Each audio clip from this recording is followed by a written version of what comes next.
खबर फास्ट के विशेष प्रोग्राम सियासी ढोल बोल रे बोल में एक बार फिर से आपका स्वागत है। मैं हूं अमरेंद्र प्रताप सिंह और हमारे साथ जो जानकार मौजूद हैं उनसे आज एक विषय का विश्लेषण करेंगे। और विषय है कि 2027 के चुनाव में भारतीय जनता पार्टी जो कि सत्ता में है, उसके अलावा जो विपक्ष में दल हैं उनमें अगर गठबंधन होता है, खासकर कांग्रेस और समाजवादी पार्टी का अगर गठबंधन, जैसे कि 2024 लोकसभा चुनाव में हुआ, अगर वही गठबंधन फिर से 2027 में होता है, अगर वही गठबंधन फिर से 2027 में होता है तो फायदे में कौन रहेगा, कांग्रेस या समाजवादी पार्टी? अमरिंदर जी, आप वरिष्ठ पत्रकार हैं और अभी अखिलेश यादव जी समाजवादी पार्टी के राष्ट्रीय अध्यक्ष जी ने बोला है कि कांग्रेस के साथ हमारा गठबंधन रहेगा और उधर से भी है, तो ये दोनों दल फायदे में रहेंगे, दोनों दल फायदे में रहेंगे और दोनों की संख्या बढ़ेगी, विधायकों की संख्या इनकी बढ़ेगी, अच्छी खासी बढ़ेगी। और अगर 2024 के लोकसभा का चुनाव देख लीजिए तो जो ये लोग 37 सीट समाजवादी ले आई और 7 सीट जो है कांग्रेस पाई, तो 43 सीट है। तो 43 सीट के हिसाब से एक लोकसभा में 5 विधानसभाएं होती हैं, तो अब 40 के हिसाब से 200 पार हो जाते हैं।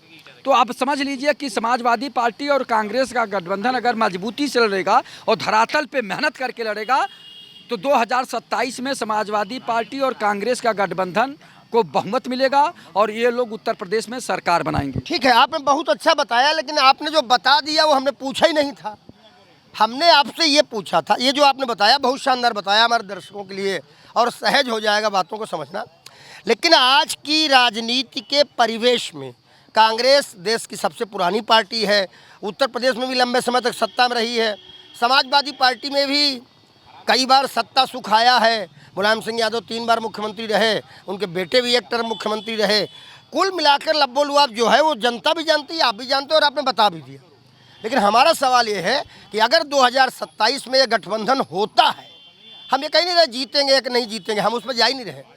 अगर ये गठबंधन होता है 2027 चुनाव में तो फायदे में कौन है, कांग्रेस या सपा?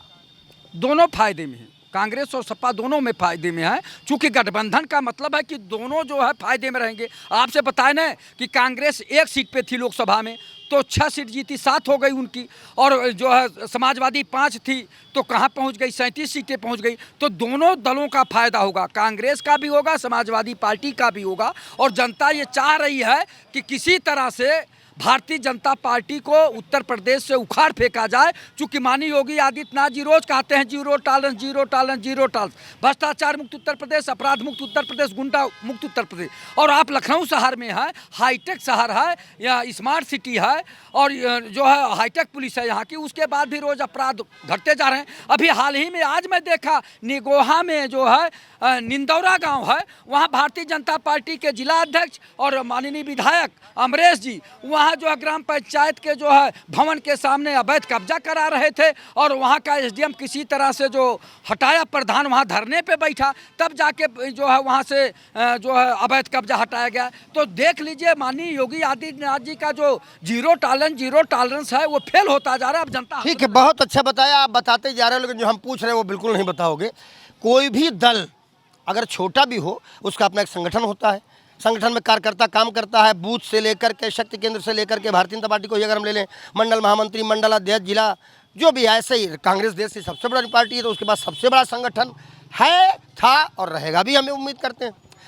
लेकिन जब चुनाव आता है, कार्यकर्ता के लिए वही चुनाव एक अवसर होता है, पदाधिकारी के लिए वही चुनाव एक अवसर होता है जब उसे राजनीति में भागीदारी का अवसर मिलता है। गठबंधन एक ऐसी चीज़ तो कही जा सकती है कि दल अपने आप को मजबूत करने के लिए वोट परसेंटेज किसी का अपने साथ मर्ज करने के लिए गठबंधन करते हैं, लेकिन कार्यकर्ताओं को सपने पर वज्रपात पड़ता है। अब हमारा पूछना सिर्फ इतना है राज साहब, मेरा सवाल का जवाब अगर आप दे देंगे तो बहुत अच्छा लगे दर्शकों के लिए, कि अगर 2027 में भी गठबंधन फिर होता है समाजवादी पार्टी और कांग्रेस का, और गठबंधन का स्वरूप कुछ वैसा ही रहता है जैसा अभी लोकसभा चुनाव में था, 17 सीट पे कांग्रेस, 80 में और बाकी पे समाजवादी पार्टी, अगर उसी रेशियो को हम ले जाएं तो 80-85 सीट पे कांग्रेस और बाकी समाजवादी पार्टी, ये स्थिति होनी चाहिए, अगर वही रेशियो हम लेते हैं, तो ऐसे में लाभ में कौन रहेगा, समाजवादी पार्टी या कांग्रेस? देखिए, आज लाभ में पार्टी का मामला नहीं है। आज लाभ और नुकसान के अगर मापदंड पर हम 2027 का अगर प्रदेश का भविष्य को लिखने का अगर ख्वाब पाल रहे हैं, तो मैं नहीं समझता कि ये किसी भी दृष्टिकोण से न्याय संगत होगा।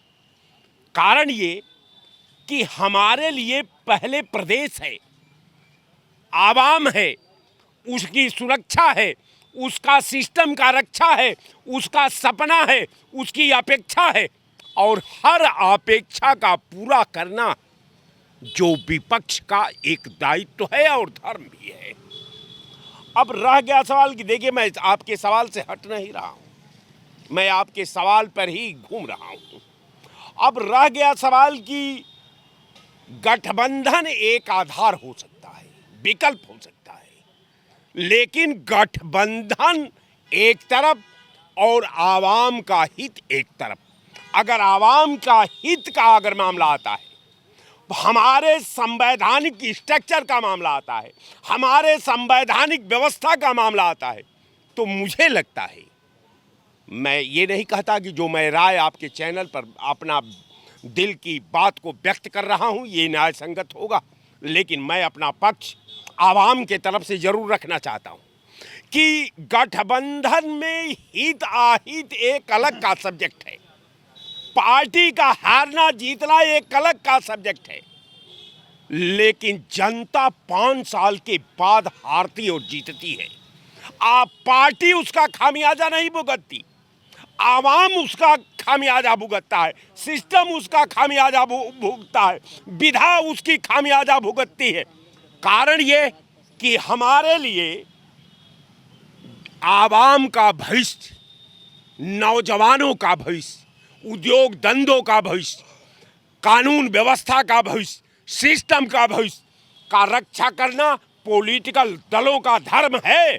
और हम समझते हैं कि जो आवाम का हित का जो समय की पुकार होगी, दोष और गुण पर हम अगर जो आवाम चाहती है कि ये सरकार को बेदखल किया जाए, तो निश्चित विपक्ष का ये धर्म बनता है कि आपसी तालमेल और सामंजस्य स्थापित करके सत्ता को सत्ताच्युत करना ही विपक्ष का धर्म है। आपने सब कुछ बता दिया रहा है साहब, लेकिन मुझे लगता है कि आज पहली बार सियासी ढोल बोल में हमारे सवाल का जवाब आएगा ही नहीं, नहीं आएगा, और तुम भी नहीं पाओगे। सवाल ये है कि अगर गठबंधन हुआ 2024 से 2027 में, कांग्रेस और सपा में गठबंधन हुआ, तो दोनों पार्टियों में फायदे में कौन रहेगा, बताने की तुम्हारी दम ही नहीं।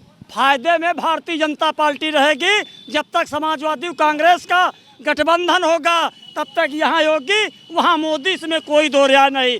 आप यही गठबंधन कांग्रेस और समाजवादी का देख लीजिए।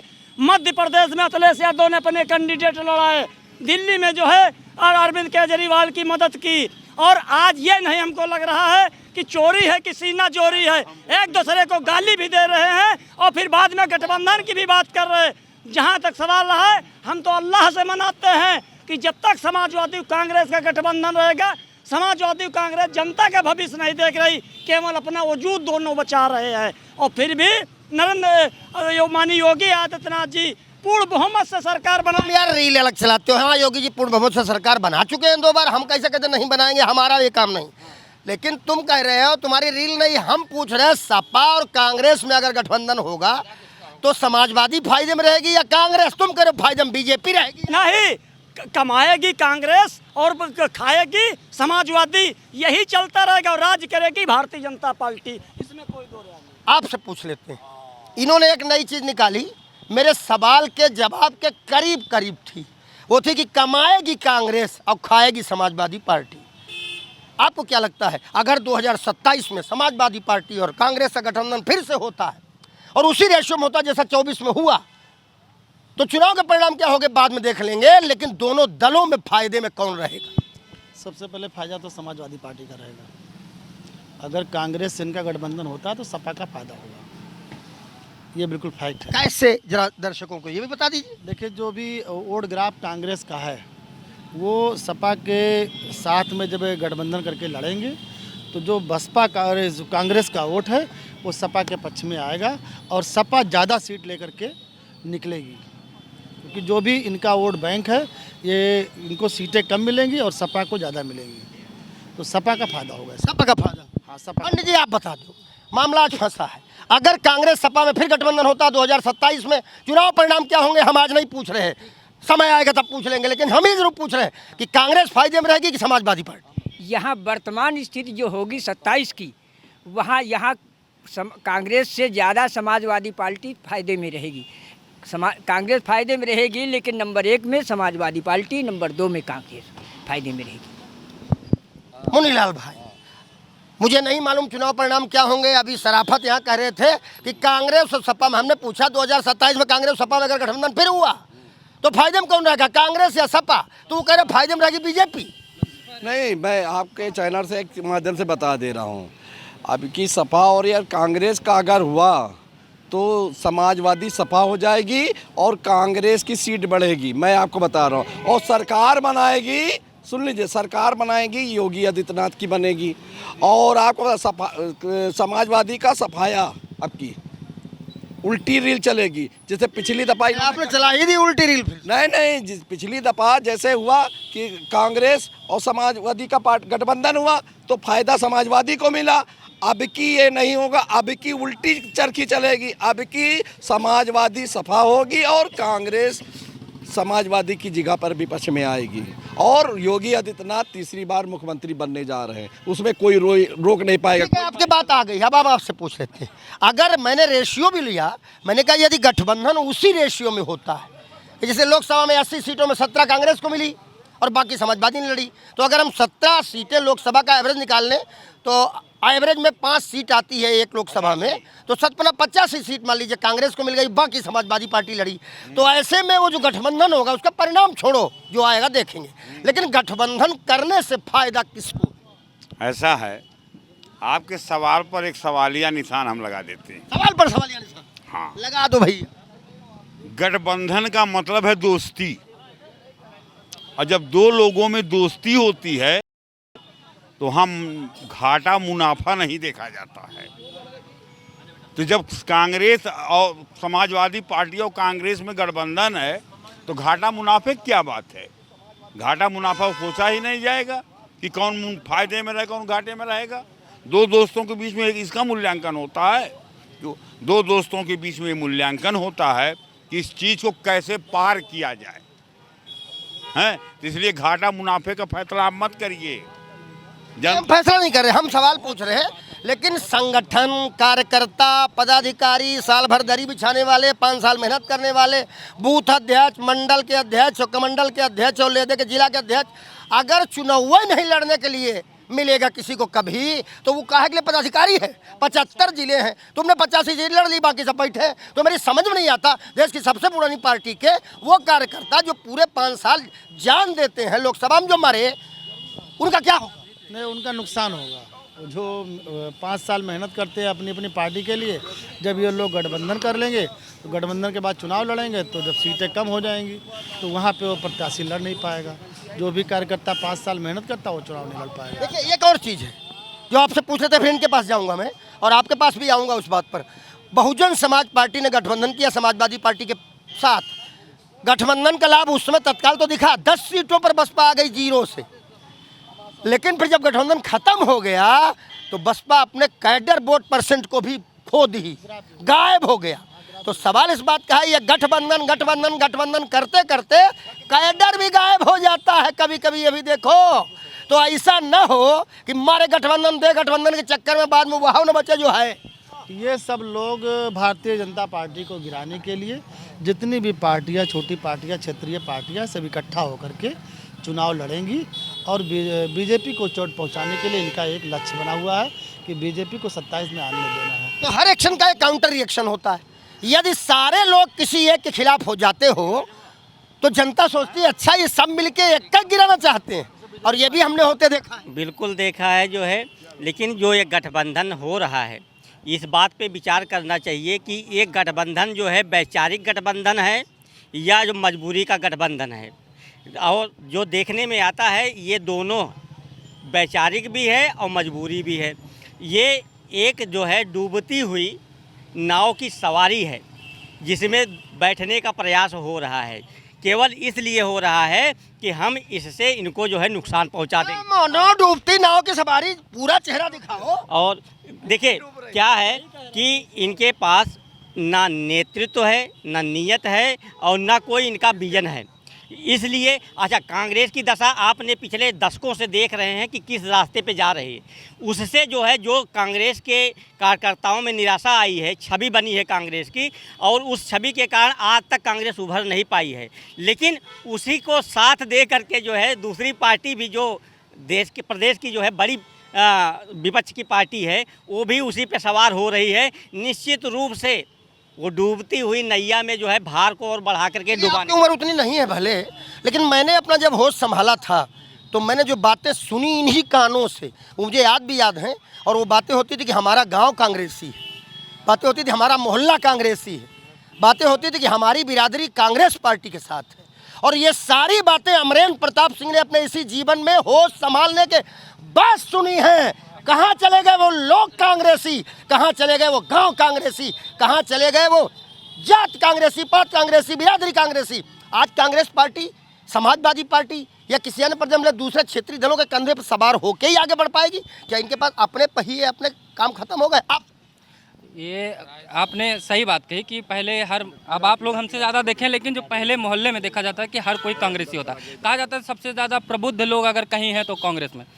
यही गलती कांग्रेस ने सामने वाले को नाप के किया था कि बीजेपी कमज़ोर है, सामने नहीं आएगी। और यही गलती अब बीजेपी कर रही है कि कांग्रेस को कमज़ोर समझ रही है या सपा को कमज़ोर। कोई भी पार्टी किसी भी पार्टी को कमज़ोर समझ के जिस दिन सत्ता में या राजनीति करेगी उसका जाना तय हो जाता है। इसीलिए चाहे बीजेपी हो चाहे कांग्रेस हो, एक दूसरे को कमज़ोर नहीं समझना चाहिए, क्योंकि सत्ता है और जनता का मूड है। बीजेपी और कांग्रेस, ठीक बात, तुम्हारी बहुत अच्छी बात आपने कही, लेकिन हमारा सवाल ये है कि 2027 में अगर फिर से गठबंधन समाजवादी पार्टी और कांग्रेस में होता है जैसा 2024 में हुआ और उसी रेशियो में सीटें बढ़ती हैं, 17-85, 17 लोकसभा में हो गई तो 85 इसमें हो गई, तो उस कंडीशन में फायदे में कौन पार्टी रहेगी, कांग्रेस या सपा? समाजवादी पार्टी रहेगी। नहीं, कांग्रेस रहेगी, कांग्रेस रहेगी, क्योंकि कांग्रेस का जो वोट बैंक है, क्योंकि जितनी भी पार्टियां बनी हैं वो सब कांग्रेस से टूट के बनी हैं, चाहे बिहार में हो चाहे उत्तर प्रदेश में हो, कहीं भी हो। तो फायदे में जैसे 2024 में कांग्रेस को हुआ, क्योंकि 2 सीट या 1 सीट पिछले 10 साल से रह रही थी कांग्रेस, इस बार 7 सीट हो गई बढ़ के। ये है कि विपक्ष मजबूत होना चाहिए। अगर समाजवादी पार्टी इनके साथ गठबंधन करती है तो कांग्रेस का ही फायदा होगा, और समाजवादी पार्टी का तो होगा ही होगा, लेकिन कांग्रेस का सबसे ज़्यादा फायदा। हाँ, हम आपको बता दें 20% मुसलमान और 20% अनुसूचित जात, अगर कहीं बहन जी का और ओबीसी का गठबंधन हुआ तो समाजवादी का नहीं पता लगेगा, ना कांग्रेस का पता लगेगा। और ये दोनों जो है अनुसूचित जात मुसलमान की, कांग्रेस और समाजवादी दोनों दुश्मन है। आने वाले समय में इनको ऐसा जवाब मिलेगा, ये अपनी डूबती हुई नैया को जो है बचा रहे। ये गठबंधन नहीं, ये फिर ठगबंधन साबित होगा। गठबंधन, ठीक है, मैं आपसे ओपिनियन ले लेता हूं, लेकिन मेरे मूल सवाल का अगर जवाब, इनको छोड़ दो आप, इनको हमने भी छोड़ दिया, हम आपके पास आ गए, आप हमारे प्रश्न का जवाब अगर दे सकेंगे तो मुझे बड़ा अच्छा लगेगा, क्योंकि हमारे टेलीविज़न चैनल का वो एजेंडा है, हमें उस पर सवाल पूछने के लिए हमें बोला गया है। और वो सवाल है कि 2027 में भी यदि गठबंधन रहता है कांग्रेस और समाजवादी पार्टी का, और उसी रेशियो में रहता है जिस रेशियो में लोकसभा चुनाव में था, 17 सीटें कांग्रेस पार्टी को मिली, उसके बदले 85 सीटें कांग्रेस को मिल जाएँ, तो ऐसी स्थिति में लाभ में कौन सी पार्टी रहेगी, सपा या कांग्रेस? लाभ में कांग्रेस अगर अकेले भी लड़ जाए तो भी कांग्रेस लाभ में रहेगी, और कांग्रेस को इस बार कोई रोक नहीं पाएगा, ये आप लिख लीजिए। वो अभी कह रहे थे नैया डूब रही है और समंदर डूब रहा है और जहाज़ डूब रहा है। जिनका खुद का जहाज़ डूबने वाला होता है वो पहले भागते हैं उसमें, वही बताते हैं। कांग्रेस को 27 में कोई रोक नहीं पाएगा, अकेले लड़े चाहे गठबंधन से लड़े। और अगर कांग्रेस केवल लड़ेगी ही 85 सीटों पर, सवाल यही हम कहना चाहते हैं, यही तो आपने जो पूछा, अगर कांग्रेस 85 पे ही लड़ी तो उस कंडीशन में कांग्रेस पार्टी को अगर कोई वोट देना भी तो कैसे देगा जब लड़ी नहीं रही? नहीं, 85 में तो लड़ रही है, गठबंधन से लड़ रही है, तो अब भी कांग्रेस को 85 सीटें तो उसकी आएंगी। मुझे लगता है 85 में पूरी 85 थोड़ा लग नहीं रहा। क्यों? आपको ये लग रहा था बीजेपी को 2 सीटें मिलती थी, इतनी बहुमत से आ गई? वो भी तो लड़े हैं, संघर्ष किया है उन्हीं ने। उसी तरह से कांग्रेस संघर्ष कर रही है। ये आप नहीं कह सकते हैं कि कौन क्या कर सकता है। मतलब आप ये एक रात में, एक दिन पहले सारा डिसीजन हो जाता है और एक दिन पहले पता चलता है कौन जीतेगा कौन मतलब हारेगा। आपके पास भी इस सवाल का जवाब नहीं है कि दोनों पार्टियों में लाभ में कौन रहेगा? कांग्रेस लाभ में रहेगी। आप बताइए। देखिए, ये परसेप्शन की बात होती है और माहौल की बात होती है। 27 का जो चुनाव है, अभी से सारी पार्टियां अपना पैराशूटिंग और एक जो कैंपेनिंग अटैक मोड होता है ना, वो करना शुरू कर दी है। और मैं आपको एक चीज़ और बता दूं कि इस 27 के चुनाव में बीएसपी भी साइलेंटली प्ले करना शुरू कर रही है, जो कि मासिव लेवल का कैंपेन होता है। तो कहीं ऐसा ना हो कि कांग्रेस सपा की बाजी को लेके एक सिंगल प्लेयर अगर खेलता है तो उसके साथ इस तरह की, जैसे उन्होंने बोला कि क्या कहते हैं, ओवैसुद्दीन के साथ क्या कहते हैं कोलैबोरेशन हो जाए या कुछ भी हो जाए। लेकिन मैं ये मानता हूँ कि अगर 2024 के चुनाव में क्या कहते हैं इतना ज़्यादा बेनिफिट दोनों पार्टियों को मिला, बेशक समाजवादी पार्टी के ज़्यादा सांसद बने, तो उस हवा को देखते हुए अभी जो जनता का नैरेटिव मोड है कि वो आखिर गवर्नमेंट से क्या चीज़ एक्सपेक्ट कर रही है कि हमें दिया जाए तो हम प्रॉफिटेबल रहेंगे, और गवर्नमेंट अब जो है, जो गवर्नमेंट है वो स्कीमें लुटा के थक गई है। बहुत बढ़िया बताया। आप आ जाइए, मैं आपसे आप भी सुनिए, आप दोनों सुनिए। देखिए, ऐसा ना कि आप समझिए गठबंधन और गठबंधन में कितनी सीटें किस पार्टी को, इस आधार पर आगे की चीजें तय होती हैं। अभी कुछ ही दिन पहले एक गठबंधन हुआ बहुजन समाज पार्टी और समाजवादी पार्टी में। बसपा को तत्कालिक फायदा तो दिखा, 0 से 10 सीट पर बसपा आई, लेकिन जब गठबंधन टूटा तो बहुजन समाज पार्टी का अपना कैडर वोट भी बसपा से छूटा। हम कहना यही चाहते हैं कि आज कांग्रेस हो सकता है 1 सीट से 6 सीट 7 सीट पे आ गई हो, लेकिन अगर ये गठबंधन ऐसी स्थिति में चलता रहा तो आने वाले टाइम पे इसके अर्थ और भी निकल सकते हैं। आप क्या सोचते हैं? दूसरी बात, जो मायावती जी थे उसमें चुनाव में अपना एकदम परिश्रम नहीं किए थे, उनका ही वोट टूटा है। चाहे वो सपा में जाए चाहे कांग्रेस में जाए, जो सीटें बढ़ी हैं वो बढ़ी हैं। अगर मायावती जी अपनी पार्टी को अगर टाइट करेंगी तो निश्चित इनकी सीटें कम होंगी, और क्योंकि उनका एक बेस वोट है और बेस वोट नेतृत्व के बिना वो इधर उधर भागता रहा, उसको कोई रोक नहीं पाया, इनकी पार्टी भी नहीं रोक पाई, तो चीज़ें रही इन्हीं की वजह से ज़्यादा दिक्कत। नहीं, आकाश आनंद को लेकर मायावती जी बिल्कुल गंभीर हैं। हम लोग जैसे रिपोर्टर हैं तो अलग अलग पार्टियों में जाके बात करते हैं। उनकी पार्टी भी इस बार फुल फेस तरीके से धन बल के साथ चुनाव में पूरी तैयारी के साथ उतरने का पूरा मन बना चुकी है। उस पर बात करेंगे किसी दिन हम। अभी हमारा जो बेस प्रश्न था उसमें क्या था, मैं पत्रकार हूं तो कुछ चीज़ें आपके सामने रखूंगा तो आपको अच्छा लगेगा कि हम हिंदी भाषा बोलते हैं सब लोग, और पत्रकार की भाषा सहज जनता की भाषा होती है। बावजूद उसके पत्रकारिता में बताया जाता है कि किस शब्द का उच्चारण कैसे हो, इससे अर्थ से अनर्थ ना निकले, ये ध्यान रखना चाहिए। हिंदी भाषा में भी जो शब्द उर्दू से, अरबी से, फारसी से लिए गए हैं, उसमें कुछ ऐसे शब्द हैं जिनका शीन काफ दुरुस्त करने के लिए नुक्ता लगता है। नुक्ता हर शब्द में नहीं लगता, लेकिन जो शब्द उर्दू, अरबी या फारसी से हिंदी में लिया गया और उसका प्रोनाउंसिएशन हल्के से करना है, यानी जबान तालू से न लगे और जबान तालू से लगे, इस चीज़ के लिए नुक्ता लगता है। जैसे जलील और जलील, मोहम्मद जलील नाम होता है लोगों का, क्योंकि जलील माने है श्रेष्ठ और जलील माने है निकृष्ट। तो सवाल इस बात का है कि संगठन हर जिले में जिस पार्टी का है, कार्यकर्ता हर जिले में जिस पार्टी के हैं, पदाधिकारी हर जिले में जिस पार्टी के हैं, अगर वो गठबंधन करती है और सीमित क्षेत्र में लड़ती है तो हो सकता है कल को वो संगठन ही न बचे, वो लोग ही न बचे। जब उन्हें चुनाव में जाना ही नहीं है तो डर ही क्यों मुझे? सही बात है। आप कह रहे थे कि एक शब्द कनक अर्थ निकलते, हम यमक अलंकार भी पढ़े थे, कनक कनकते 100 गुने, एक शब्द के 2 अर्थ निकलते, उससे ज़्यादा निकलते। बात रही कांग्रेस और समाजवादी पार्टी की, अगर कांग्रेस पार्टी जैसे पंजाब हरियाणा में अगर विकास की होती, वैसे थोड़ा सा ध्यान अगर यूपी में अपना व्यक्तिगत जो विकास का कार्य की होती तो आज कांग्रेस बहुत अच्छी स्थिति में रहती है। जो 85 के बाद यहाँ पे सौतेला व्यवहार हुआ है, उसकी सीटें कम होती गई, उन्होंने ध्यान देना कम कर दिया, तो सीटें उसी वजह से कम हुई। अगर अभी भी सरकार है उनकी, वो विपक्ष में है, अभी भी बहुत समय, अगर चाहेंगे कम बैक करना चाहेंगे तो चीज़ें बढ़ सकती हैं, उनका योजनाओं में लाएँ, इनको चीज़ों को बढ़ाएं। बात यही है, यूपी का विकास किसी हद तक ले जाना चाहिए, यूपी का विकास। ठीक बात है। आपको कुछ समझ में आया इतनी देर में कि कांग्रेस फायदे में रहेगी कि सपा? देखिए, कांग्रेस हारे चाहे जीते, चाहे गठबंधन में रहे या न रहे, कांग्रेस फायदा में रहेगी और बहुमत से सरकार नहीं बनेगी किसी का। बहुमत सरकार नहीं बनेगी किसी बहुमत से। बहुत बढ़िया रहा। सब मैं आपके पास दोबारा आ गया। क्या इतने बड़े दल को होता नहीं यकीन कि वापस मिले कि हमको जो खोई है वो जमीन?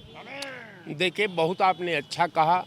अब हमको एक बात समझ में नहीं आ रही है कि ये जो विधानसभा का चुनाव होने जा रहा है जो 2027 में, भाई उस पे तो सपा को कांग्रेस से और कांग्रेस को सपा से जोड़कर देखना ही नहीं चाहिए। कारण ये है कि सपा और कांग्रेस का विधानसभा साथ लड़ने का कोई गाइडलाइन नहीं है। तमाम कांग्रेस के नेताओं का बयान आ चुका है। कांग्रेस एकदम पूरे उत्तर प्रदेश के 75 जनपद के एकदम नक्के नक्का को छान रही है। सारे जगह तमाम यहाँ से लेकर के देश के नेताओं को ब्लॉक स्तर तक उतारा गया है। वहाँ कैंपेन चल रही है, संगठन तैयार हो रहे हैं। तो सवाल कैसे ये आ गया कि हम सपा के साथ लड़ने जा रहे हैं?